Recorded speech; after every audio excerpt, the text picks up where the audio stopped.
नमस्कार दोस्तों, आइए आज हम आचार्य रामचंद्र शुक्ल द्वारा रचित करुणा निबंध के बारे में चर्चा करेंगे।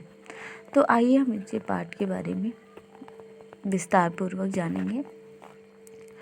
जब बच्चे को संबंध ज्ञान कुछ कुछ होने लगता है, तभी दुख के उस भेद की नींव पड़ जाती है जिसे करुणा कहते हैं।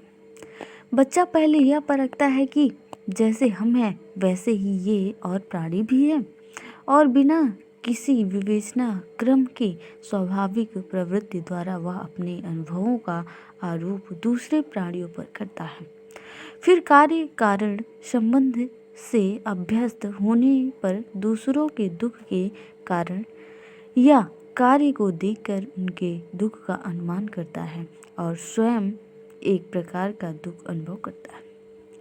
प्रायः देखा जाता है कि जब माँ झूठ मूठ करके रोने लगती है, तब कोई कोई बच्चे भी रो पड़ते हैं। इसी प्रकार जब उनके किसी भाई या बहन को कोई मारने उठता है तो तब वे कुछ चंचल हो उठते हैं। दुख की श्रेणी में प्रवृत्ति के विचार से करुणा का उल्टा क्रोध है।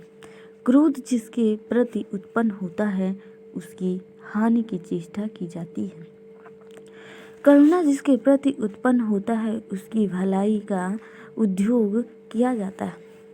किसी पर प्रसन्न होकर भी लोग उसकी भलाई करते हैं। इस प्रकार पात्र की भलाई की उत्तेजना दुख और आनंद दोनों की श्रेणियों में रखी गई है।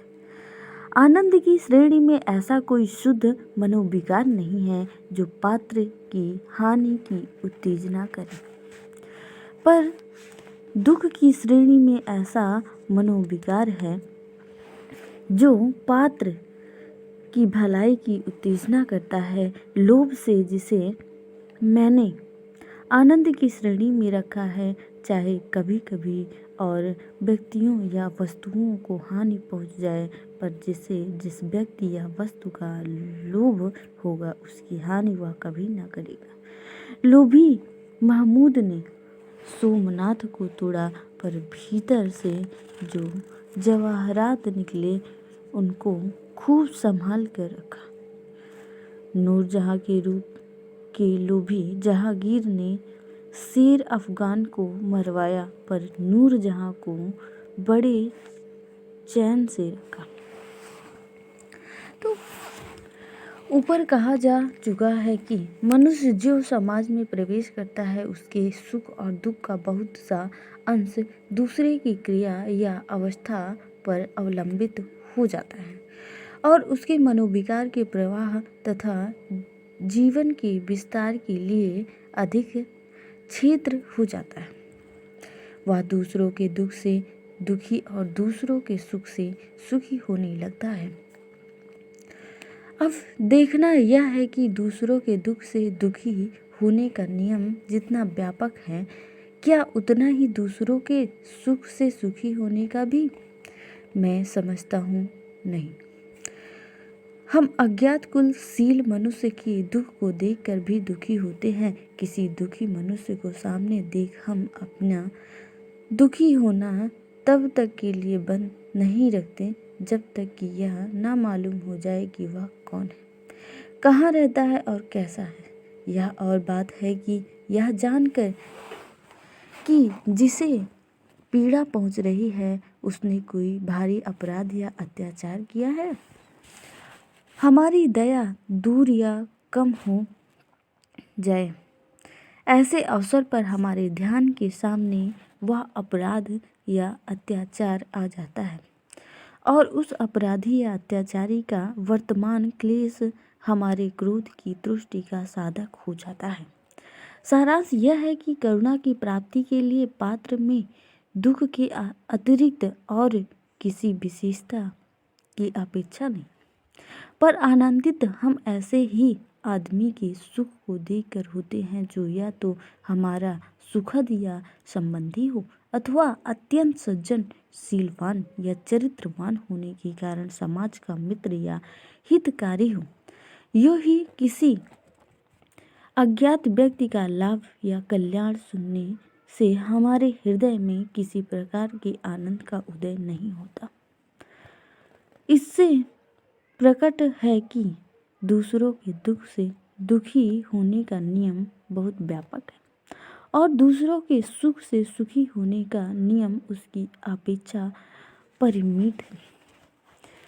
इसके अतिरिक्त दूसरों को सुखी देखकर जो आनंद होता है उसका न तो कोई अलग नाम रखा गया है और न उसमें वेग या प्रेरणा होती है, पर दूसरों के दुख से परिज्ञान से जो दुख होता है वह करुणा, दया आदि नामों से पुकारा जाता है और अपने कारण को दूर करने की उत्तेजना करता है, जबकि अज्ञात व्यक्ति के दुख पर दया बराबर उत्पन्न होती है। तब जिस व्यक्ति के साथ हमारा अधिक संसर्ग होता है, जिसके गुणों से हम अच्छी तरह परिचित रहते हैं, जिसका रूप हमें भला मालूम होता है, उसके उतने ही दुख पर हमें अवश्य अधिक करुणा होगी। किसी भोली भाली सुंदरी रमणी मतलब स्त्री को, किसी सच्चरित्र परोपकारी महात्मा को, किसी अपने भाई बंधु को दुख में देख हमें अधिक व्याकुलता होगी। करुणा की तीव्रता का सापेक्ष विधान जीवन निर्वाह की सुगमता और कार्य विभाग की पूर्णता के उद्देश्य से समझना चाहिए। मनुष्य की प्रकृति में शील और सात्विकता का आदि संस्थापक यही मनोविकार है। मनुष्य की सज्जनता या दुर्जनता अन्य प्राणियों के साथ उसके संबंध या संसर्ग द्वारा ही व्यक्त होती है। यदि कोई मनुष्य जन्म से ही किसी निर्जन स्थान में अपना निर्वाह करे तो उसका कोई कर्म सज्जनता या दुर्जनता की कूट में न आएगा। उसके सब कर्म निर्लिप्त होते होंगे। संसार में प्रत्येक प्राणी के जीवन का उद्देश्य दुख की निवृत्ति और सुख की प्राप्ति है। अतः सबके उद्देश्य को एक साथ जोड़ने से संसार का उद्देश्य सुख की स्थापना और दुख का निराकरण हुआ। अतः जिन कर्मों से संसार के इस उद्देश्य के साधन हो वे उत्तम हैं। प्रत्येक प्राणी के लिए उससे भिन्न प्राणी संसार है। जिन कर्मों से दूसरे के वास्तविक सुख का साधन है और दुख की निवृत्ति हो वे शुभ और सात्विक है, तथा जिस अंतःकरण वृत्ति से इन कर्मों में प्रवृत्ति हो वह सात्विक है। कृपा या अनुग्रह से भी दूसरों के सुख की योजना की जाती है, पर एक तो कृपा या अनुग्रह में आत्म भाव छिपा रहता है और उसकी प्रेरणा से पहुंचाया हुआ सुख एक प्रकार का प्रतिकार है। दूसरी बात यह है कि नवीन सुख की योजना की अपेक्षा प्राप्त दुख की निवृत्ति की आवश्यकता अत्यंत अधिक है। दूसरे के उपस्थित दुख से उत्पन्न दुख का अनुभव अपनी तीव्रता के कारण मनोविकारों की श्रेणी में माना जाता है, पर अपने भावी आचरण द्वारा दूसरे के संभाव्य दुख का ध्यान या अनुमान, जिसके द्वारा हम ऐसी बातों से बचते जिनसे अकारण दूसरे को दुख पहुँचे, शील या साधारण सद्वृत्ति के अंतर्गत समझा जाता है। बोलचाल की भाषा में तो शील शब्द से चित्त की कोमलता या मुरवत ही का भाव समझा जाता है। जैसी उनकी आंखों में शील नहीं है, शील तोड़ना अच्छा नहीं है, दूसरों का दुख दूर करना और दूसरों को दुख न पहुंचाना, इन दोनों बातों का निर्वाह करने वाला नियम न पालने का दोषी हो सकता है। पर दुखशीलता या दुर्भाव का नहीं, ऐसा मनुष्य झूठ बोल सकता है, पर ऐसा नहीं जिससे किसी का कोई काम बिगड़े या जी दुखे।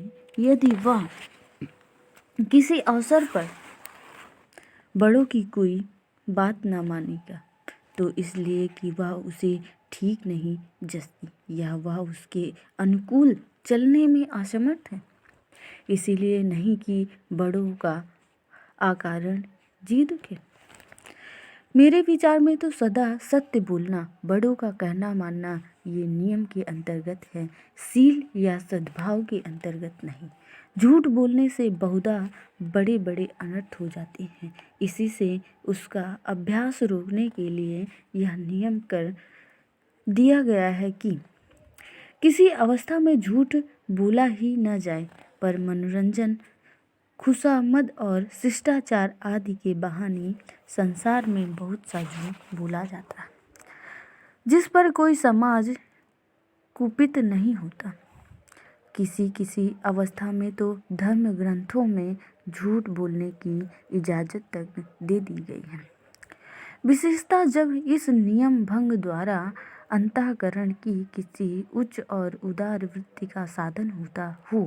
यदि किसी के झूठ बोलने से कोई निरपराध और निसहाय व्यक्ति अनुचित दंड से बच जाए तो ऐसा झूठ बोलना बुरा नहीं बतलाया गया, क्योंकि नियम शील या सद्वृत्ति का साधक है, समकक्ष नहीं।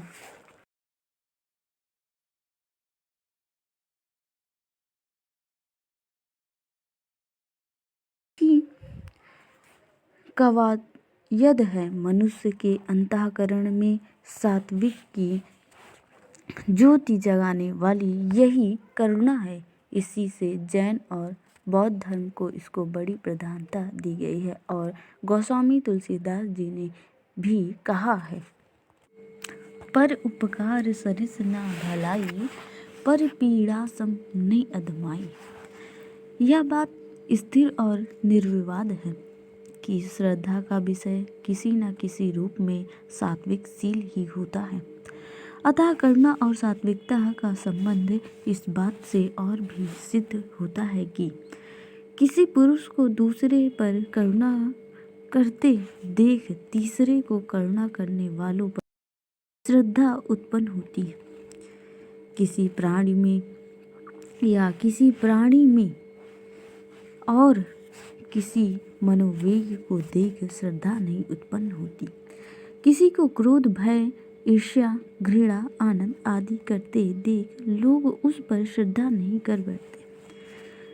क्रिया में तत्पर करने वाली प्राणियों की आदि अंतःकरण वृत्ति मन या मनोवेग है। अतः इन मनोवेगों में से जो श्रद्धा का विषय हो वही सात्विक का आदि संस्थापक ठहरा। दूसरी बात यह भी ध्यान देने की है कि मनुष्य के आचरण के प्रवर्तक भाव या मनोविकार ही होते हैं, बुद्धि नहीं। बुद्धि तो वस्तुओं के रूपों को अलग अलग दिखला देगी। यह मनुष्य के मन की वेग या प्रवृत्ति पर है कि वह उनमें से किसी एक को चुनकर कार्य में प्रवृत्त हो। यदि विचार कर देखा जाए तो स्मृति, अनुमान, बुद्धि आदि अंतःकरण की सारी वृत्तियां केवल मनोवेगों की सहायक हैं। वे भाव या मनोभावों के लिए उपयुक्त विषय मात्र ढूंढती हैं। मनुष्य की प्रवृत्ति पर भाव को और भावना को तीव्र करने वाले कवियों का प्रभाव प्रकट ही है। प्रिय के वियोग से जो दुख होता है उसमें कभी कभी दया या करुणा का भी कुछ अंश मिला रहता है। ऊपर कहा जा चुका है कि करुणा का विषय दूसरे का दुख है, अतः प्रिय के वियोग में इस विषय की भावना किस प्रकार होती है यह देखना है। प्रत्यक्ष निश्चय कराता है और परोक्ष अनिश्चय में डालता है। प्रिय व्यक्ति के सामने रहने से उसके सुख का जो निश्चय होता रहता है वह उसके दूर होने से अनिश्चय में परिवर्तित हो जाता है। अतः प्रिय के वियोग पर उत्पन्न करुणा का विषय प्रिय के सुख का निश्चय है। जो करुणा हमें साधारण जनों के वास्तविक दुख के परिज्ञान से होती है वही करुणा हमें प्रियजनों के सुख के अनिश्चय मात्र से होती है। साधारण जनों को तो हमें दुख असहाय होता है, पर प्रियजनों के दुख का अनिश्चय बात पर सुखी या दुखी होना ज्ञानवादियों के निकट अज्ञान है। इसी से इस प्रकार के दुख या करुणा को किसी किसी प्रांतिक भाषा में मोह भी कहते हैं। सारांश यह कि प्रिय से वियोग जनित दुख में जो करुणा का अंश रहता है, उसका विषय प्रिय के सुख का सुनिश्चय है। राम जानकी के वन चले जाने पर कौशल्या उनके सुख के अनिश्चय पर इस प्रकार दुखी होती है। वन को निकर गए दो भाई, सावन गरजे भादो बरसे, पवन चले पुरवाई, कौन विरछ तर भीजत है राम लखन दो भाई। ये गीता में लिखा हुआ था। तो आचार्य रामचंद्र शुक्ल गीता का ये पंक्ति उठा के यहाँ रखा। प्रेमी को यह विश्वास कभी नहीं होता कि उसके प्रिय के सुख का ध्यान जितना वह रखता है उतना संसार में और भी कोई रख सकता है। श्री कृष्ण गोकुल से मथुरा चले गए, जहाँ सब प्रकार का सुख वैभव था, पर यशोदा इसी सोच में मरती रही कि प्रात समय उठ माखन रोटी को बिन मांगे दई हो, मेरे बालक कुंवर कान को छिन छिन आगे ले हो।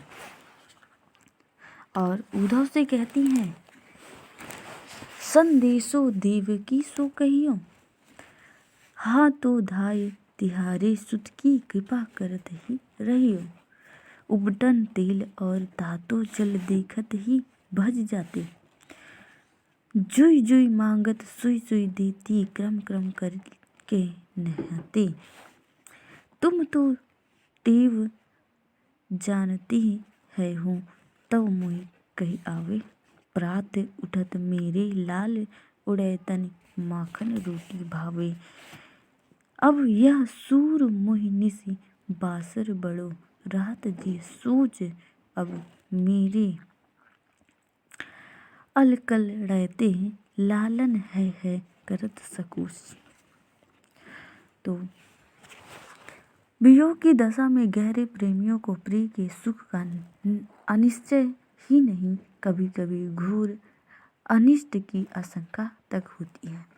जैसे एक पति वियोगिनी संदेह करती है और कहती है कि नदी किनारे धुआं उठत है, मैं जानू कछु होए, जिनके कारण मैं जली वही न जलता होए। शुद्ध वियोग का दुख केवल प्रिय के अलग हो जाने की भावना से उत्पन्न क्षोभ या विषाद है, जिसमें प्रिय के सुख या कष्ट आदि की कोई भावना नहीं रहती।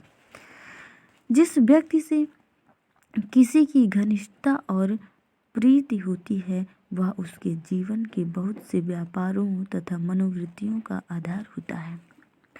उसके जीवन का बहुत सा अंश उसी के संबंध द्वारा व्यक्त होता है। मनुष्य अपने लिए संसार आप बनाता है। संसार तो कहने सुनने के लिए है, वास्तव में किसी मनुष्य का संसार तो वे ही लोग हैं जिनसे उसका संसर्ग या व्यवहार है। अतः ऐसे लोगों में से किसी का दूर होना, उसके संसार के एक प्रधान अंश का कट जाना या जीवन के एक अंग का खंडित हो जाना, किसी प्रिय या सुखद के चिर वियोग या मृत्यु के शोक के साथ करुणा या दया का भाव मिलकर चित्त को बहुत व्याकुल करता है। किसी के मरने पर उसके प्राणी उसके साथ किसी या किए हुए अन्याय व कुव्यवहार तथा उसकी इच्छा पूर्ति करने में अपनी त्रुटियों का स्मरण कर और यह सोचकर कि उसकी आत्मा को संतुष्ट करने की संभावना सब दिन के लिए जाती रहे, बहुत अधीर और विकल होती है। सामाजिक जीवन की स्थिति और पुष्टि के लिए करुणा का प्रसार आवश्यक है। समाज शास्त्र के पश्चिमी ग्रंथकार कहा करे कि समाज में एक दूसरे की सहायता अपनी अपनी रक्षा के विचार से की जाती है। यदि ध्यान से देखा जाए तो कर्म क्षेत्र में परस्पर सहायता की सच्ची उत्तेजना देने वाले किसी न किसी रूप में करुणा की ही दिखाई देगी। मेरा यह कहना नहीं कि परस्पर की सहायता का परिणाम प्रत्येक का कल्याण नहीं। मेरे कहने का अभिप्राय यह है कि संसार में एक दूसरे की सहायता विवेचना द्वारा निश्चित इस प्रकार के दूरस्थ परिणाम पर दृष्टि रखकर नहीं की जाती, बल्कि मन की स्वतः प्रवृत्ति करने वाली प्रेरणा से की जाती है।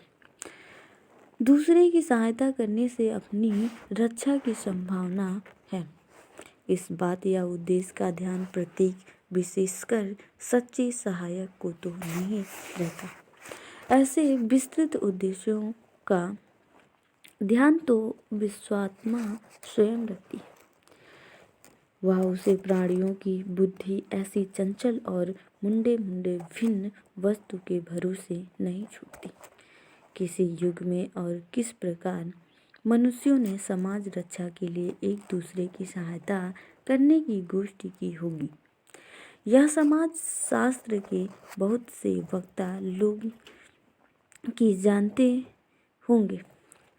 यदि परस्पर सहायता की प्रवृत्ति पुरखों की उस पुरानी पंचायत ही के कारण होती है और यदि उसका उद्देश्य वहीं तक होता, तो जहाँ तक समाज शास्त्र के वक्ता बतलाते हैं, तो हमारी दया मोटे मुशंडे और समर्थ लोगों पर जितनी होती, उतनी दीन, अशक्त और अपाहिज लोगों पर नहीं, जिनसे समाज को उतना लाभ नहीं, पर इसका बिल्कुल उल्टा देखने में आता है।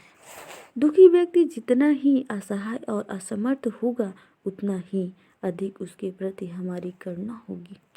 एक अनाथ अबला को मार खाते देख हमें जितनी करुणा होगी, उतनी एक सिपाही या पहलवान को पीटते देख नहीं। इससे स्पष्ट है कि परस्पर सहाय के जो व्यापक उद्देश्य हैं, उनको धारण करने वाला मनुष्य का छोटा सा अंतःकरण नहीं, विश्वास आत्मा। दूसरों के विशेषतया अपने परिचितों के थोड़े क्लेश या शोक पर जो वेग रहित दुख होता है, उसे सहानुभूति कहते हैं। शिष्टाचार में इस शब्द का प्रयोग इतना अधिक होने लगा है कि यह निकम्मा सा हो गया। अब प्रायः इस शब्द से हृदय का कोई सच्चा भाव नहीं समझा जाता है।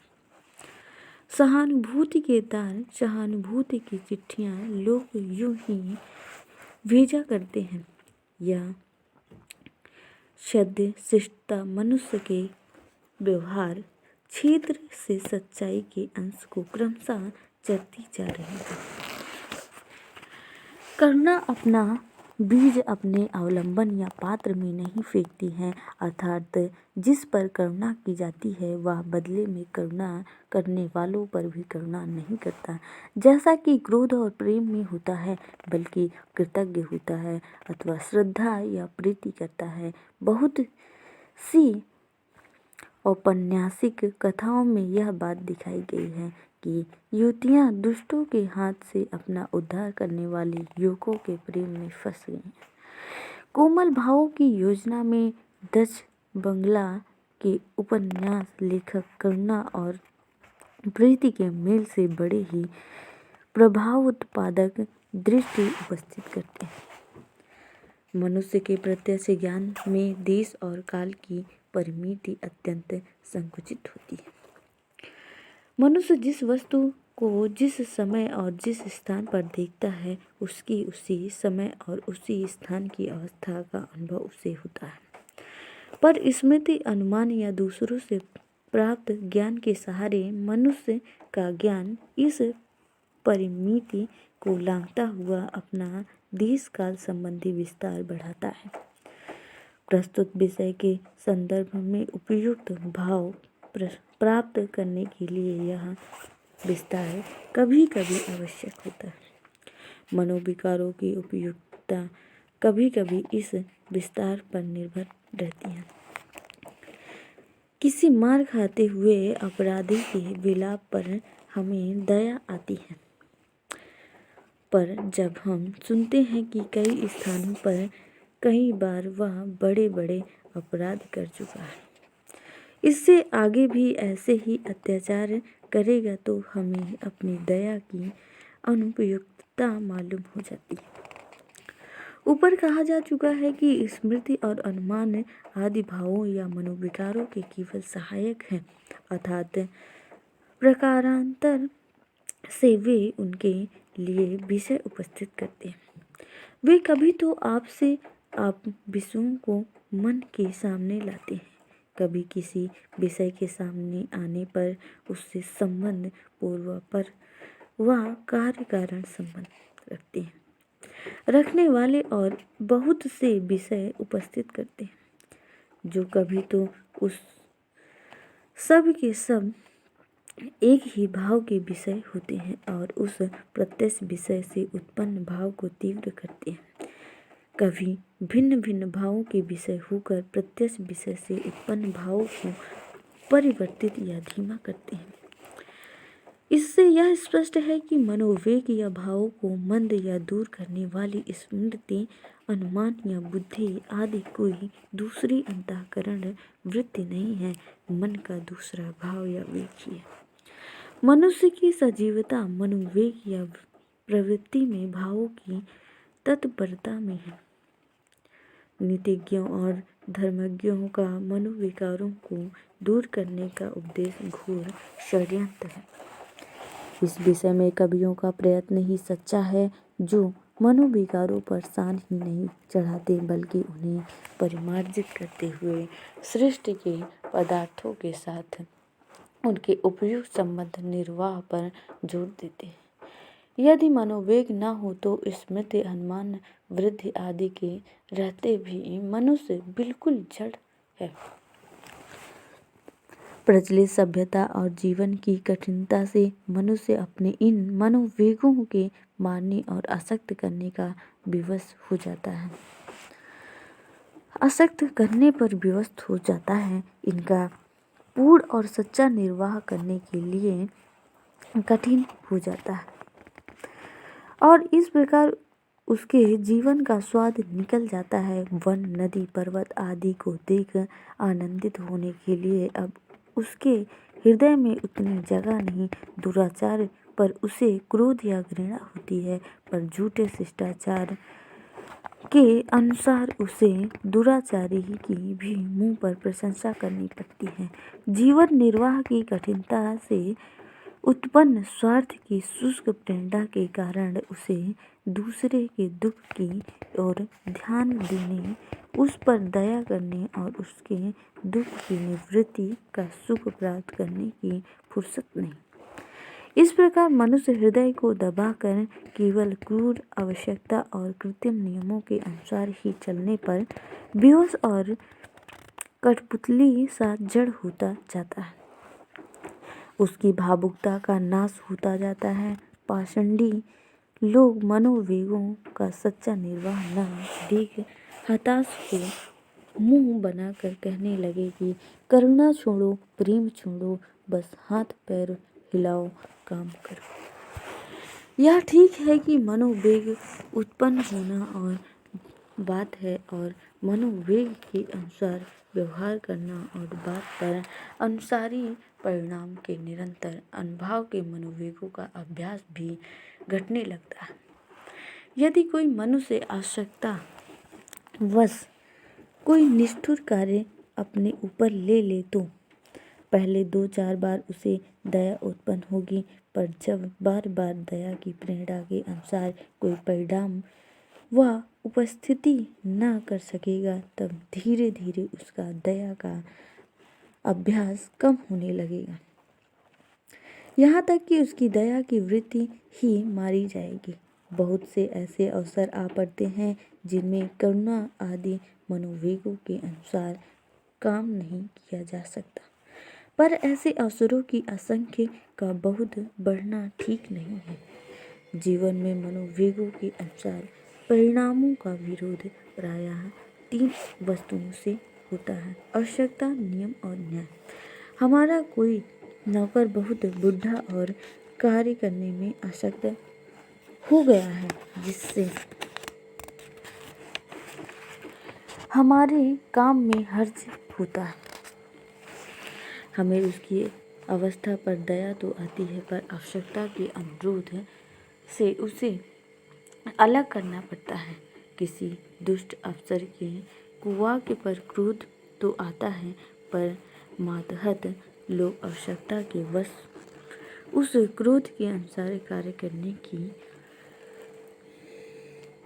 कौन कहे, उसका चित्त तक नहीं प्रकट होने देते। यदि कहीं पर यह नियम है कि इतना रुपया देकर लोग कोई कार्य करने पाए, तो जो व्यक्ति रुपया वसूल करने पर नियुक्त होगा वह किसी ऐसे दीन अकिंचन को देख जिसके पास 1 पैसा भी न होगा। दया तो करेगा, पर नियम के वशीभूत हो उसे वह उस कार्य को करने से रोकेगा। राजा हरिश्चंद्र ने अपनी रानी सव्या से अपने ही मृत पुत्र के कफन का टुकड़ा फड़वा नियम का अद्भुत पालन किया था, पर यह समझ रखना चाहिए कि यदि सव्या के स्थान पर कोई दूसरी स्त्री होती तो राजा हरिश्चंद्र के उस नियम पालन का उतना महत्व न दिखाई पड़ता। करुणा ही लोगों की श्रद्धा को अपनी ओर अधिक खींचती है।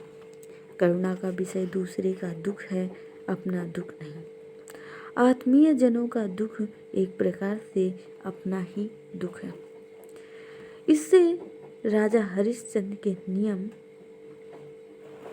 पालन का जितना स्वार्थ से विरोध था, उतना करुणा से नहीं। न्याय और करुणा का विरोध प्रायः सुनने में आता है। न्याय से ठीक प्रतिकार का भाव समझा जाता है। यदि किसी ने हमसे 1000 रुपये उधार लिए हों, तो न्याय यह है कि वह हमें 1000 रुपये लौटा दे। यदि किसी ने कोई अपराध किया तो न्याय यह है कि उसको दंड मिले। यदि 1000 रुपये लेने के उपरांत उस व्यक्ति पर कोई आपत्ति पड़ी और उसकी दशा अत्यंत शोचनीय हो गई, तो न्याय पालने के विचार का विरोध करना कर सकती। इसी प्रकार यदि अपराधी मनुष्य बहुत रोता, गिड़गिड़ाता और कान भरता है या कान पकड़ता है तथा पूर्ण दंड की अवस्था में अपने परिवार की घोर दुर्दशा का वर्णन करता है, तो न्याय के पूर्ण निर्वाह का विरोध करुणा कर सकती। ऐसी अवस्थाओं में करुणा करने का सारा अधिकार विपक्षी अर्थात जिसका रुपया चाहिए या जिसका अपराध किया गया है उसको है। न्यायकर्ता या तीसरे व्यक्ति को नहीं, जिसने अपनी कमाई के 1000 रुपये अलग किया या अपराध द्वारा जो क्षतिग्रस्त हुआ हो, विश्वात्मा उसी के हाथ में करना ऐसी उच्च सद्वृत्ति के पालन का शुभ अवसर देती है। करुणा सिंध का सौदा नहीं है।